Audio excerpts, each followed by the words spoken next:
एक राजा था। उसके 4 बेटे थे।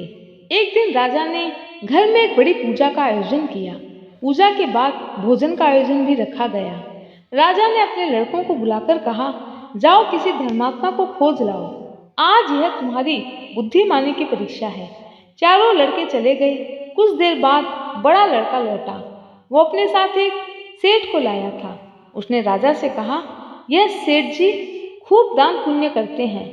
उन्होंने मंदिर बनवाए हैं, तालाब खुदवाए हैं, प्याऊ लगवाई है, नित्य साधु संतों को भोजन करवाते हैं।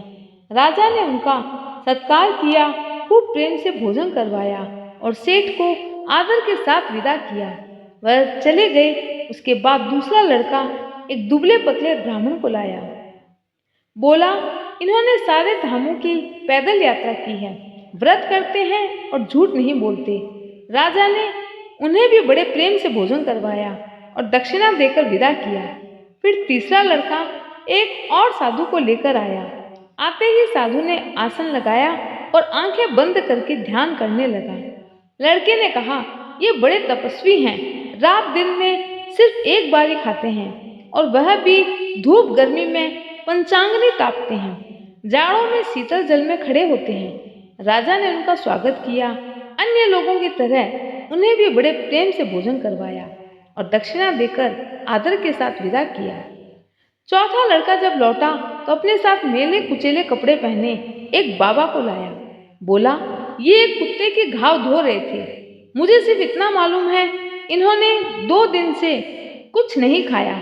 मैं इन्हें नहीं जानता, आप ही पूछ लीजिए ये धर्मात्मा है या नहीं। राजा ने पूछा, क्या तुम धर्म कर्म करते हो?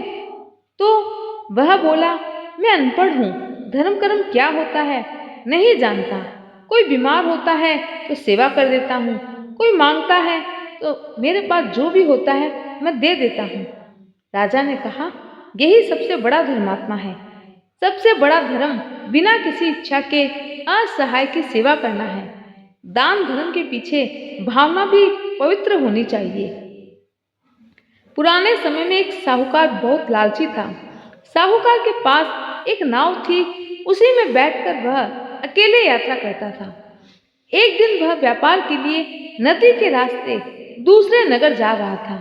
बीच नदी में उसने देखा नाव में छेद हो गया है। धीरे धीरे नाव में पानी भर रहा है।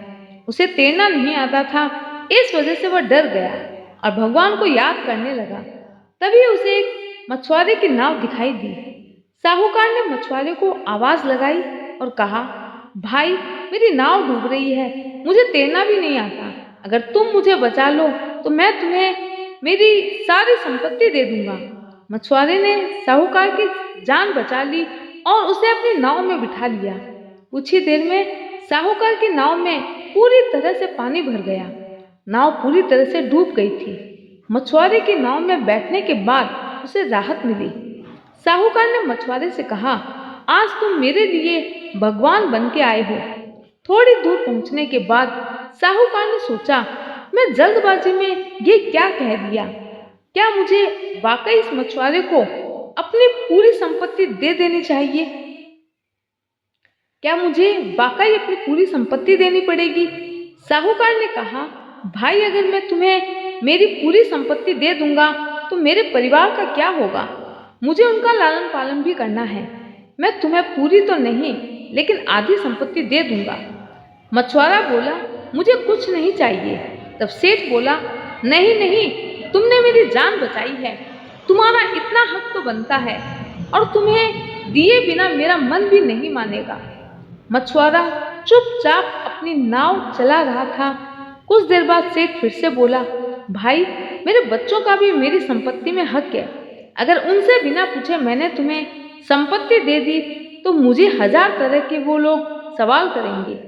मैं तुम्हें आधी नहीं 1/4 संपत्ति दे दूंगा। मछुआरा अभी भी चुप था।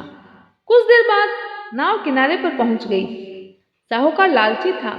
उसने सोचा, इसने मेरी जान बचाकर कोई बड़ा काम नहीं किया है। ये तो मानव धर्म है, मानवता के नाते इसे मेरी मदद करनी ही चाहिए। ऐसा सोचकर साहूकार ने मछुआरे को एक स्वर्ण मुद्रा दे दी। मछुआरे ने कहा, साहूकार इसकी भी जरूरत नहीं है, मैंने जो किया वो तो मेरा धर्म है, आप ये रहने दें। साहूकार ने वो मुद्रा भी अपने पास रख ली और वहां से चला गया। दोस्तों, हम जब भी किसी को दान देने की बात सोचते हैं, उसी समय दान कर देना चाहिए, वरना बाद में मन बदल जाता है और अच्छे काम बाद में के लिए नहीं टालने चाहिए। जय श्री कृष्ण।